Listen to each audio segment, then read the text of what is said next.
बिस्मिल्लाहिर्रहमानिर्रहीम। अस्सलाम वालेकुम। मैं हूं अली असगर और आप देख रहे हैं मेरा यूट्यूब चैनल। अब बात करते हैं कि तहरीक लब्बैक पाकिस्तान से किसको दुश्मनी है और उसकी वजह क्या है। नाज़रीन कराम, तहरीक लब्बैक पाकिस्तान की सबसे बड़ी मजहबी और सियासी जमात है और हालिया इंतखाबात में धांधली के बावजूद तहरीक लब्बैक पाकिस्तान को 30 लाख के करीब वोट पड़े थे। मगर नाज़रीन कराम, कुछ लोगों को ये बात हजम नहीं होती कि तहरीक लब्बैक पाकिस्तान जमहूरी रास्ता क्यों इख्तियार कर रही है। नाज़रीन कराम, चंद दिन पहले ये खबर सामने आई थी कि तहरीक लब्बैक पाकिस्तान के इंट्रा पार्टी इलेक्शन को इलेक्शन कमीशन ने तस्लीम कर लिया है और हाफिज साद रिजवी दोबारा तहरीक लब्बैक पाकिस्तान के अमीर मुंतखब हो गए हैं। तो जैसे ही ये खबर सामने आई तो बहुत से लोगों को इस बात की तकलीफ हुई कि आखिर इलेक्शन कमीशन ने तहरीक लब्बैक पाकिस्तान के इंट्रा पार्टी इलेक्शन को क्यों कबूल किया है।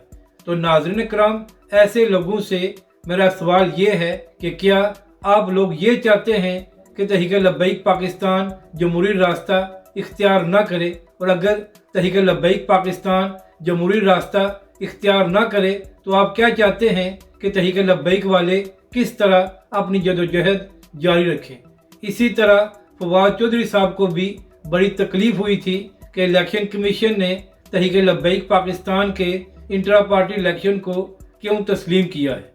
तो फवाद चौधरी साहब, पहली बात तो ये है कि पाकिस्तान का आइन तहरीक लब्बैक पाकिस्तान को ये इजाज़त देता है कि वो इलेक्शन में हिस्सा लें और लोग उनको वोट दें। तो फिर फवाद चौधरी साहब, आपको इतना मसला क्यों हो रहा है? क्या आप ये चाहते हैं कि जो तहरीक लब्बैक पाकिस्तान के लाखों वोटर हैं उनको महरूम कर दिया जाए और उनको हक ना दिया जाए कि वो तहरीक लब्बैक पाकिस्तान को वोट दें?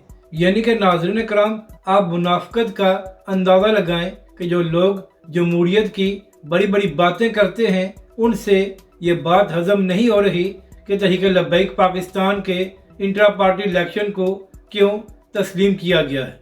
अब इसी हवाले से चंद दिन बाद PP52 समरियाल में भी एक ज़िमनी इलेक्शन होने जा रहा है और वहाँ पर भी तहरीक लब्बैक पाकिस्तान हिस्सा ले रही है। और चंद दिन पहले वहाँ पर एक सर्वे किया गया तो वहाँ पर बहुत से लोगों ने कहा कि हम तहरीक लब्बैक पाकिस्तान को वोट देंगे। नाज़रीन कराम, हमेशा ही तहरीक लब्बैक पाकिस्तान के साथ धांधली की गई है और तहरीक लब्बैक के वोटों पर डाका डाला गया है। मगर हाफिज साद रिजवी ने हमेशा यही बयान दिया है कि हर कब तक तुम तहरीक लब्बैक पाकिस्तान का रास्ता रोकोगे, आखिरकार तहरीक लब्बैक पाकिस्तान कामयाब होकर ही रहेगी। अगर आपको ये वीडियो अच्छी लगे तो इसे लाइक और शेयर ज़रूर करें और कमेंट्स के ज़रिए अपनी राय का भी इजहार करें।